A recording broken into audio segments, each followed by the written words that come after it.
¿Sí? Sí. Buenísimo. Bueno, ¿A ustedes les tocaría a apareció Pablo. el cartel que dice que ahora estoy filmando? Sí, sí, sí, apareció. Sí, Me ahí apareció un aparece. cartel solicitando autorización. Perfecto. Bueno, Pablo contesta esta última pregunta y abrimos las preguntas, las inquietudes que le quieran hacer. La verdad que muy clarito, muy completo, Pablo.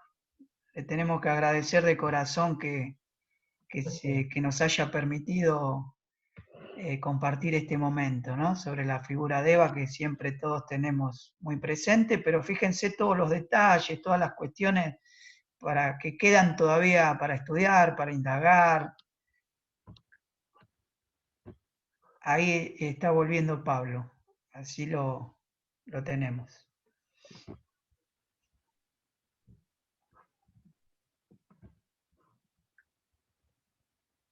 Y que ya que estamos, yo recomiendo un documental que se hizo en la década del 90, que se llama La tumba sin paz, que es lo que vamos a charlar ahora un poquito con Pablo, ¿no? Ese documental lo dieron en la tele, ¿no? ¿Puede ser? En aquella época. Lo dieron en la tele y creo que también lo proyectan en el Museo Evita, una parte. En un salón creo que pasan una parte de ese video. Acá estamos. Creo que está en YouTube también. Ah, ahí estás, Pablo. Te habíamos Bueno. perdido. Pero como decía Troilo, ¿quién dice que me fui si siempre estoy regresando? Así que acá estoy.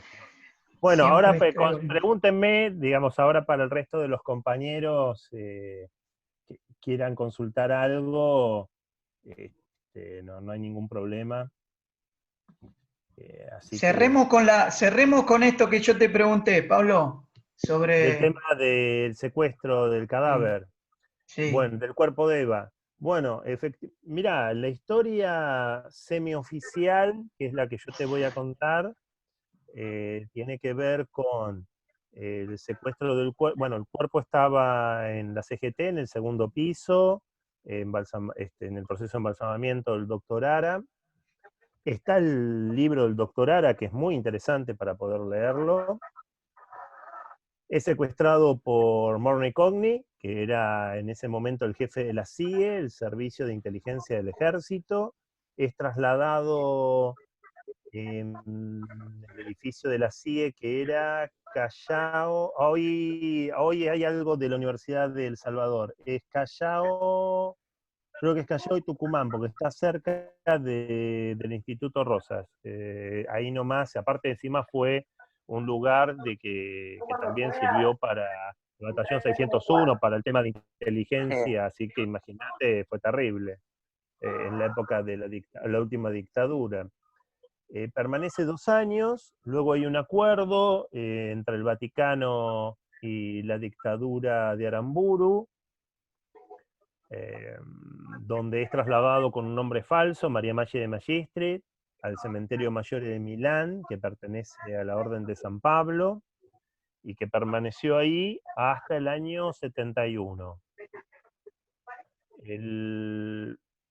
Si uno sigue el libro de Ara, él va a la embajada argentina en los 70, y por lo que dice en el libro, el embajador de Lanuse en ese momento era el brigadier Rojas Silveira, o sea, más gorila que él no existía en ese momento, y algo le habían referido de que Eva estaba en Italia, quizás en Roma, pero no el detalle del cementerio en Milán.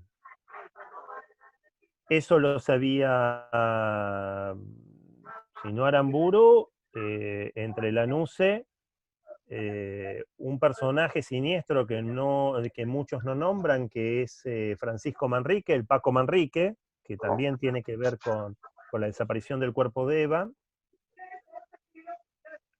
porque en ese momento las noticias, que es verdad, por parte de la Marina, era que lo querían destruir, fondear en el río y todo lo demás. De hecho, hay una edición de la revista Panorama, creo del 68-69, que la tengo, refiere los distintos, o mejor dicho, los distintos testimonios o las distintas versiones al respecto. De hecho, Perón no tenía la versión definitiva de dónde estaba el cuerpo de Eva. Sabía que lo habían sacado del país, pero no sabía exactamente dónde. Recién en los 70 con Lanusse va a saber el destino concreto. Pero no se sabía en ese momento. Hay una parte que toma testimonio Eloy Martínez y otra que es ficcional al respecto. Al mismo tiempo, Morny Cogni se encargó no solo de desaparecer el cuerpo de Eva, de hacer las profanaciones, lo que relata también, que hay una parte ficcional, Rodolfo Walsh en esa mujer, sino también que como era comando militar, intentó atentar contra Perón en Paraguay. De hecho, la Libertadora se jactó de atentar contra Perón tanto en Paraguay como en Venezuela. Así que bueno, cuando uno pregunta, y bueno, Perón sabía, no sabía, hizo, no hizo por saber el paradero de Eva, sí, los primeros años estaba muy complicado. A su vez la familia Duarte estaba exilada en Chile, pero después sí tuvieron contacto con Frondizi para saber el destino del cuerpo, pero Frondizi no les pudo decir nada. Y después con el tiempo fueron recabando datos, pero no tenían a ciencia cierta qué había pasado con el cuerpo de Eva y se había llevado a Milán. Ahí los contactos de Lanusse con el padre Penco y todo lo demás dan como el salvoconducto. Para algunos es el salvoconducto y lo que le permite a la Iglesia salvar el cuerpo de Eva. Para otros es la complicidad, ¿no?, del Vaticano, de la jerarquía eclesiástica en desaparecer el cuerpo de Eva. En cualquiera de los dos casos, lo cierto es que el cuerpo permanece en Milán hasta que es trasladado a Puerta de Hierro, a la casa de Perón. Hay una dispensa, obviamente, porque él tiene un cadáver en su casa, que estuvo conviviendo desde el 71 hasta el 73, que es la vuelta definitiva de Perón. Y después el cuerpo permanece hasta el 74. Ya, bueno, justo Perón cuando vuelve, que era todo un lío en Argentina, y le quería traer a Eva, justo lo agarra la muerte. Recién el que la trae es López Rega, el 17 de noviembre del 74, con la gente de la AAA, bueno, todo un bardo en traer el cuerpo de Eva. Sobre todo forzado porque un comando montonero había secuestrado nuevamente el cadáver de Aramburu, que estaba en Recoleta. Ah.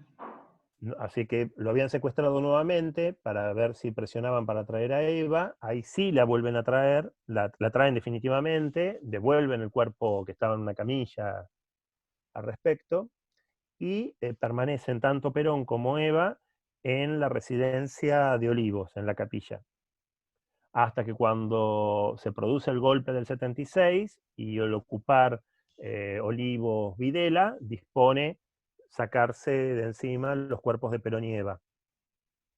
Perón va en la bóveda familiar a Chacarita en ese momento, y Eva va a la bóveda familiar en Recoleta, el 22 de octubre del 76.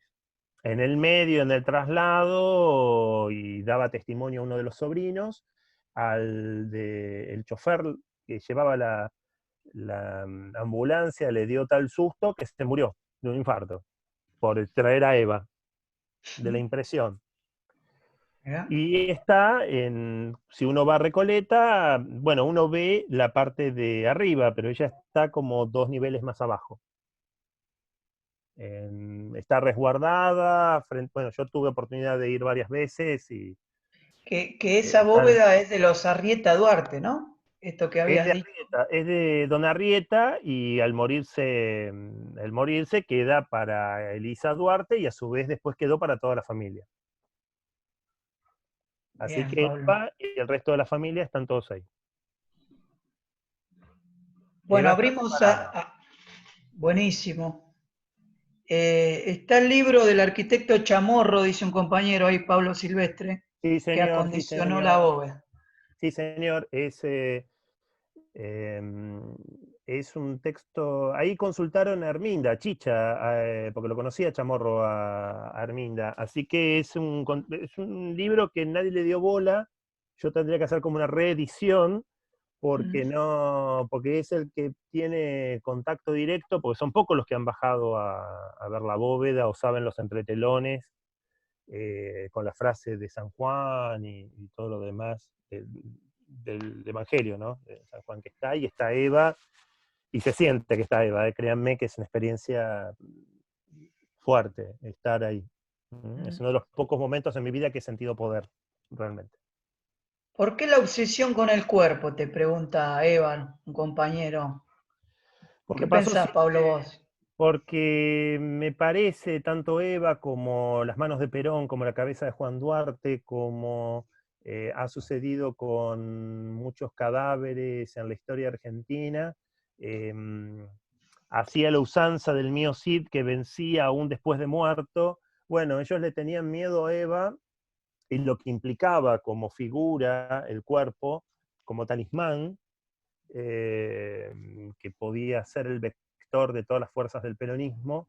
Entonces tenían esa dicotomía de odiarla, pero a su vez temerla. Entonces no sabían qué hacer con el cuerpo, porque si no iba a ser un símbolo de adoración por parte del peronismo. Por eso el tema de secuestrarlo y tenerlo ahí por, vaya a saber por qué motivos, si dejarlo ahí por siempre, o traerla como prenda de negociación, o tenerlo por las dudas. Claro. Pero lo cierto es eso, ¿no? El tema del cuerpo, de la profanación.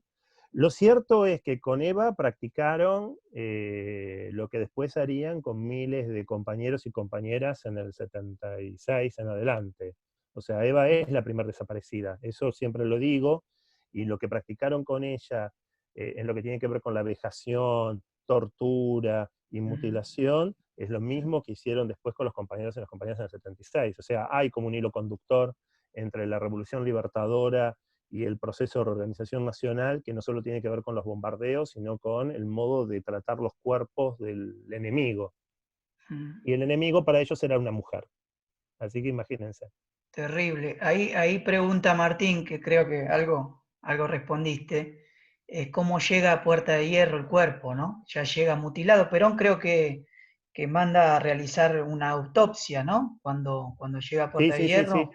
Se da un detalle de cómo encontraron el cuerpo porque decían que los daños del cuerpo era por el traslado, y entonces entre las hermanas de Eva junto con Perón dieron un detalle de cómo había quedado el cuerpo. Las fotos del cadáver de Eva mutilado son del propio Perón, que las saca. Ahí estaban escribiendo que Sí. dicen si habían tomado testimonio de la otra familia de Adela Dujar, o sea, de la primera esposa de Juan Duarte. Yo lo había nombrado, lo cita Ignacio Clopeta en sus trabajos. Es el que más investigó al respecto y tiene cierto parentesco por esa rama Ignacio Clopet, que ahora es miembro también del Instituto Rosas. Bien, ahí Raúl te quería hacer una pregunta La que por quieras. medio del audio. Pablo. Dale, dale. Hola Pablo, ¿me escuchás? Te escucho. ¿Verdad que me hago un lío yo con la computadora acá? No, no hagan quilombo, che, con esto. Pero sale, seguro. Bueno, la pregunta la hago de audio porque primero voy a hacer una pequeña aclaración en base a lo que estemos escuchando, ¿no? Yo no separo para nada Perón de Eva, creo que sí los traté de investigar, leer todo lo que pude de ellos, lo que escribió cada uno, y creo que los dos hubieran hecho una patria hermosamente grande, si no fuera por el gorilaje. Pero bueno, la pregunta tiene que ver, me quedó clavada en un documental cuando dijo alguien, no lo recuerdo quién, que cuando fue el bombardeo de Plaza de Mayo, si Evita hubiera vivido, lo hubiera fusilado a esa gente y posiblemente no se hubiera dado la revolución libertadora, ¿no? La famosa. Dentro del contexto histórico que usted conoce, por supuesto, quería saber si eso se podría haber dado. Se entendió, Y se entendió. es difícil porque el que conducía y era el presidente y el comandante en jefe era Perón.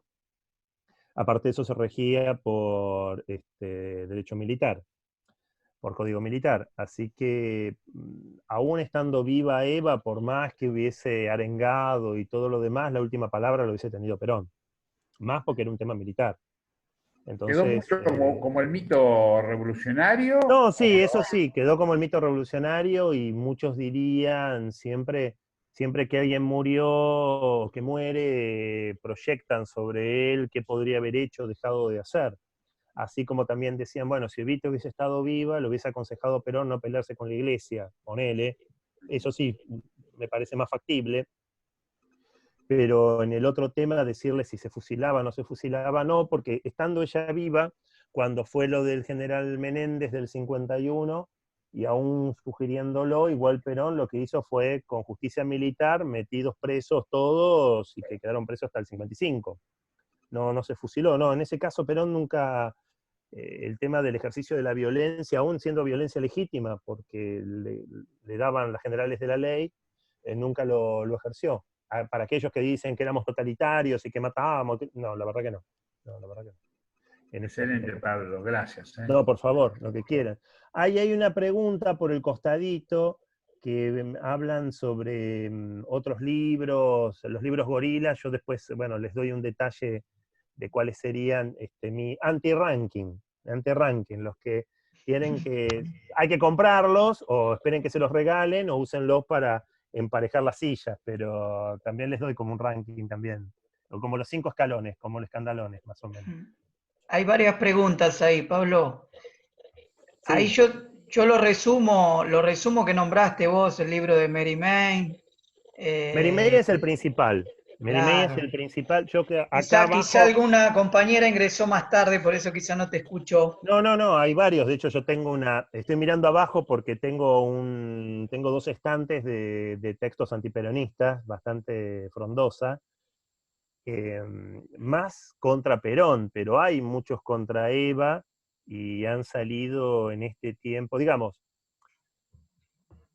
yo separo, voy a ser más serio, aquellos textos entre el 55 y el 57, en el contexto de la Revolución Libertadora, de la fusiladora, muchos editados por Editorial Gure, que era una editorial de la UCR, o publicaciones de los socialistas o de los conservadores, de los que estaban en la Junta Consultiva, y después otros textos que, unidos al mito negro, al mito de Mary Main y todo lo malo que generaba Eva, muchos extranjeros, hay uno Barnes y demás que es medio vomitivo. Después nombré a Duhovne Ortiz. Para mí tiene algunas cosas piolas Duhovne Ortiz, pero mayormente la aproximación al personaje es absolutamente negativa, absolutamente negativa. Y hay otros autores menores que siguen repitiendo El de Santa fábulas. Evita, Pablo, el de Tomás Eloy Martínez, que se vendió mucho en la década del 90. Tiene una dualidad, está muy bien escrito, porque Eloy Martínez escribía muy bien, muy bien. Tiene algunos hechos que pueden ser verídicos y otros que tienen que ver con una construcción literaria. Así que hay que tomarlo en ese aspecto. Si uno va al detalle histórico, por ahí está más cercano el de La Pasión según Eva de Abel Pose que Santa Evita. Igual Claro. es un buen texto y uno tiene que tenerlo, aunque haya algunas cosas que sea medio despreciativo o de la mamá de Eva o de Perón, pero bueno, tiene que ver también con lo que cree el autor sobre ese como construcción literaria. Ahí yo no me puedo, hay mucho no me puedo poner ni meter. Sí están de Eloy Martínez, Las Memorias del General, una versión resumida, y después una versión de todo lo que habló con Perón, que es más que interesante al respecto, y algunas cosas que nombra de Eva y todo el resto. Ahí te Después, preguntan del ¿qué tengo? 74 al 76, ¿dónde estuvieron los cuerpos? Que vos nombraste ahí, pero En la quizá... capilla privada de la residencia Olivos. Si nosotros vemos Ya. Olivos ahí con Alberto ahora, cuando camine, qué sé yo, hay como una construcción al costadito, era la capilla privada, esa de los presidentes, es ahí donde estaba el cuerpo de Perón y Eva. Que ahí contestó Pablo, ahí estoy leyendo de a poquito. Yo quería hacer un comentario, Meli. Dale, Meli. Que hablen, que hablen. Hola. Es más feminista que otra cosa. En realidad me trae lo que comentó Pablo al comienzo sobre Eva antes de Perón, como todo el tiempo tratan de ubicarla en el lugar de puta, pero para que eso sea desmentido es como necesario demostrar que ella era actriz, que era buena y que se estaba por consagrar, ¿no? Como para una mujer tener que hacer todo eso me llama la atención. Sí, es así. Y a la vez Es no, así nomás. digamos, o sea.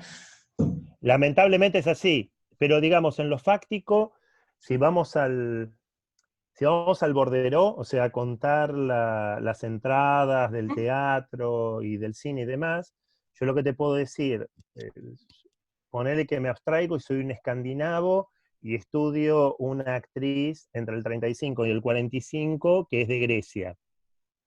Entonces te puedo decir, viéndolo con distancia, bueno, es una actriz que va desarrollando unos bolos, después personajes secundarios, y que recién para el 45 va a tener su primer protagónico en el cine, que es La Pródiga.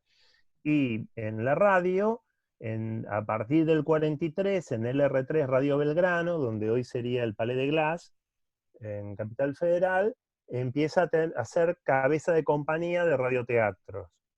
Entonces vos decís, bueno, es una artista en ciernes que entre el 43 y el 45 su carrera empieza a despegar, ¿no? Sí, yo entiendo, lo que digo es que En ese si ella no sentido, hubiese sido actriz, por ejemplo, y no hubiese tenido, no hubiese habido Borderó que registre su aparición en algún cine o Por radio, eso tenemos que ir mostré la revista, ¿no? sí, Por tenemos eso que mostré la ir revista, era una actriz de época. claro, pero ¿entendés lo que quiero decir? Tenemos que ir a decir que, che, no, pará, era actriz, para desmitificar que no era una puta. No, ojo que no te saca mucho el tema, porque una actriz en Sí, los años 30 también era puta. O sea, esto me asemeja a, la otra vez, hace mucho, no, lo tengo acá, de una amiga Garay, que es una compañera de Monte Grande, había hecho un diccionario femenino feminista. Entonces ponía términos que para lo masculino era algo positivo y para lo femenino siempre era puta. Entonces, hombre, ligero, hombre que corre. Mujer, ligera, puta. Rápido, hombre que es veloz. Mujer rápida, puta. Todo era todo conduce con a. esa connotación, totalmente. Entonces, en el caso de los actores, sobre todo las actrices, no eran tampoco bien vistos. Vos fíjate que la atención que generó Regina Pacini, la esposa de Alvear, porque no venía del mundo patricio, pero bueno, era cantante lírica y venía de Italia, así que más o menos pudo zafar, pero tenían cierta objeción sobre ella. Ni te digo cuando Eva apareció en la vida política en 1944. Encima no estaba casado con Perón, así que fue un escándalo. Ahí Perón se la bancó, Eva recontra se la bancó, pero en el caso de Perón también, viste que podía haber fingido, como él decía, bueno, o como le decían los milicos, no, pero la podías haber tenido como amante, no, yo la quiero como mujer, qué sé yo, ahí la tengo al lado. Aparte vivían juntos, uno en un departamento y otro en el departamento de al lado, cada uno tenía su departamento, pero los dos en el mismo edificio. Así que unos cenaban en uno, dormían en otro, desayunaban en uno, depende del momento. La verdad que eran muy modernos y aparte Esposadas y Callao está a 3-4 cuadras de lo que es el Palais de Glass, que era 3 o 4 cuadras de Radio Belgrano, así que a Eva le quedaba perfecto para ir, y a Perón más o menos de donde trabajaba. Pero es cierto que uno señala la etapa de actriz porque es menos conocida, la verdad que hizo obras que son significativas, y al mismo tiempo es como decir, bueno, ella no salió de un repollo, sino que tiene un proceso donde se empezó a construir a sí misma. Obviamente que Pablo, con Perón es detonante. Pablo, ¿qué hay de la admiración de Eva sobre la figura de Madame Lynch? Viste que ella hacía un programa en la radio Sí, sobre sí, con guión mujeres. de Paco Muñoz Aspiri, que era de las mujeres célebres. Según Perón, el tema es así, según Perón, en las memorias, parezco calculín, pero me sé todo, ¿no? Pero según Perón en las memorias, dice que era el mejor personaje que hizo. Madame Lynch era la esposa De del Solano López. mariscal Solano López, que hasta estuvo Madame Lynch en Buenos Aires, pidió, viste, gestionó un tema de pensión y demás, y hay un libro muy piola que hizo Héctor Pedro Blomberg, que era un gran escritor de los años 30 y también fue guionista de Evita en Las Rosas de Caseros y Jazmines del 80. Estoy así como, parezco a los del cine, más o menos. Ahí Roque te Con quería esos hacer una datos. pregunta. Sí, como no, el que quieran. Espero haberte contestado, Melissa. Pero sí, da mucho para hablar sobre la etapa de actriz porque es muy rica al respecto. Son como los años formativos de Eva, aún antes de Perón. Sí, No sé si le hablen funciona el audio a ahora. Roque. Si lo tenemos a Roque por ahí. Eh. Ahí me cita Pablo Silvestre, que se ve que tiene lectura frondosa, el de Más allá de tanta pena, de César Maranguelo, es muy bueno porque sobre todo detalla mucho la faz teatral. Él estudió mucho la cuestión de teatro. Es un libro voluminoso. Es altamente recomendable también para leerlo. ¿Cómo lo podés repetir? Más allá de tanta pena, de César Maranguelo, salió hace un par de años. No es un libro, es un libro nuevo, relativamente nuevo. Lo perdimos a Roque, no lo encuentro. Sí, pero A ver, Roque, quizá que no San Roque, le, que perro no me toque. quizá no le funciona el audio. No, No no, sé no, no. si alguien más te quiere preguntar algo. Yo puedo Dice, terminar. sí, Olga me dice, ¿y su formación para la escritura? Y no, porque ella tuvo primario nada más. Tuvo hasta sexto grado. Acuérdense que era primero y primero superior en esa época. Así que hizo como el primario completo, no tuvo secundario. Así que la formación intelectual de Eva tiene que ver con la lectura de los guiones y la formación que le dio Perón. Así que era muy pasional, elemental, pero Hola. que una cosa no quita la otra, porque se puede ser un gran, acuérdense de Caballo, se puede tener muchos títulos y cagar el país, ¿no? En el caso de Eva, no importaban los títulos, sino la pasión y tener en claro qué quería hacer, pero sí, esa era la formación intelectual. Que no quiere decir nada. Roque, Roque, Sí, una para, cosa. antes de Dale. que vos hagas la pregunta, que Zulma quería redondear una cosa. Dale, Sí, Zulma, Pablo, cortito.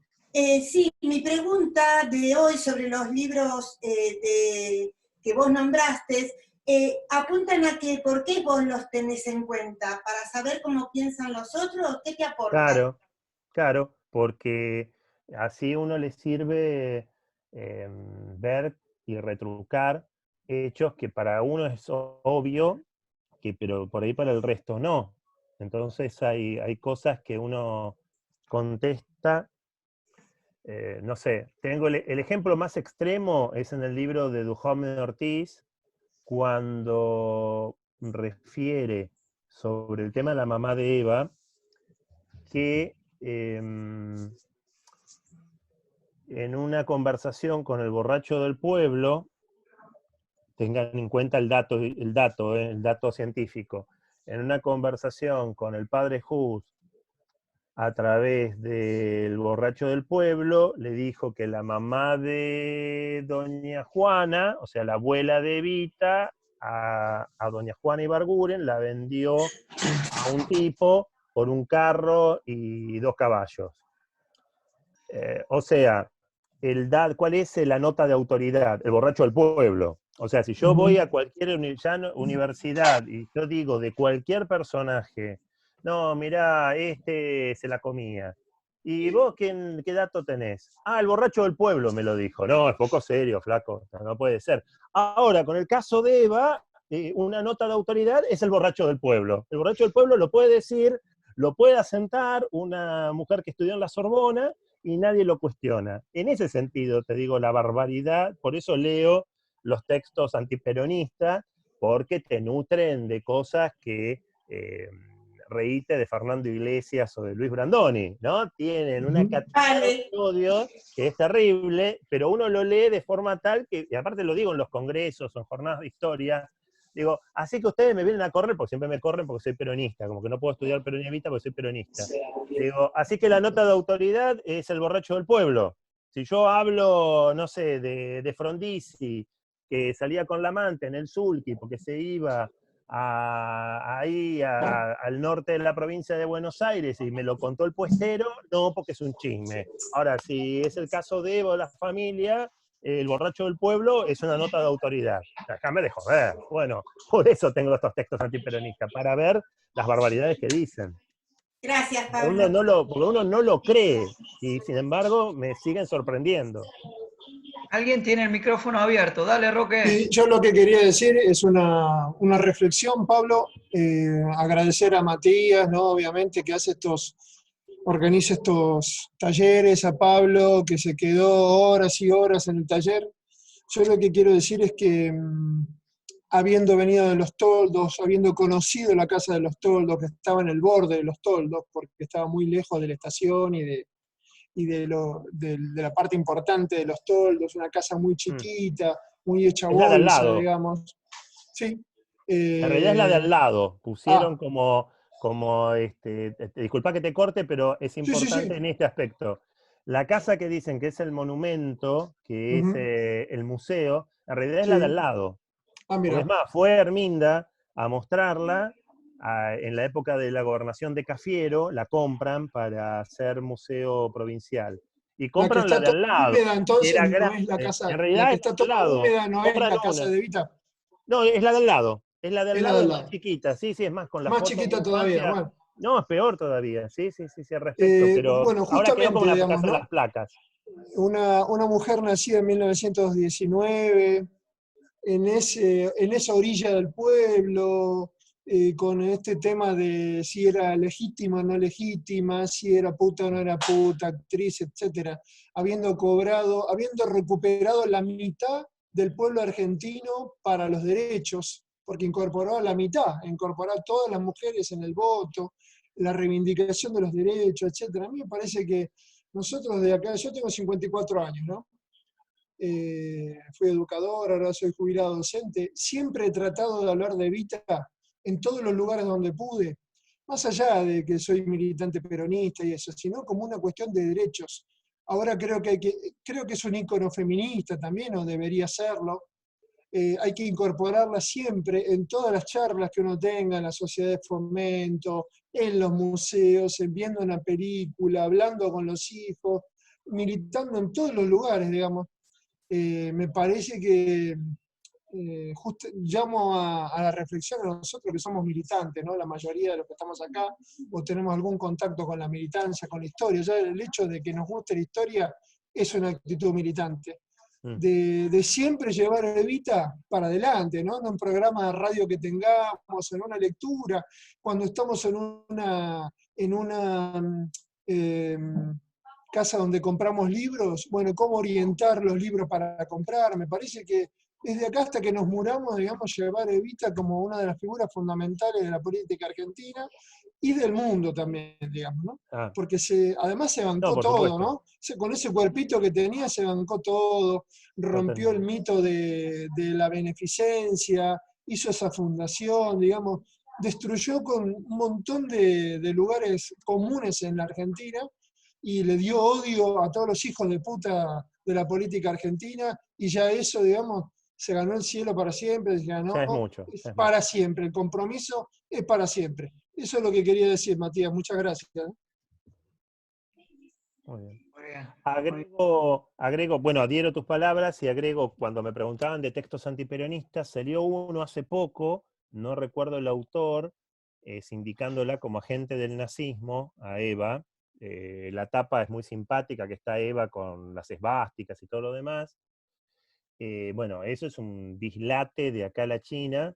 Eso es tomado de un texto de Silvano Santander, Técnicas de una tradición, Perón y Eva Perón, agentes del nazismo, publicado post-55, que es una mentira, y aparte son cosas delirantes una tras otra, que a su vez después lo toma Julio Yasusta, que es un gran historiador, pero era gorila, y le gustaba creer en estar en contra de Perón, y también lo toma esa referencia, y después muchos toman ese tema del nazismo de Perón, el nazismo de Eva, nada más alejado de Hace la poquito realidad. lo vincularon a Carrillo, Pablo. Hace poquito lo Un vincularon a Carrillo dislate. con el Yo nazismo, ¿no?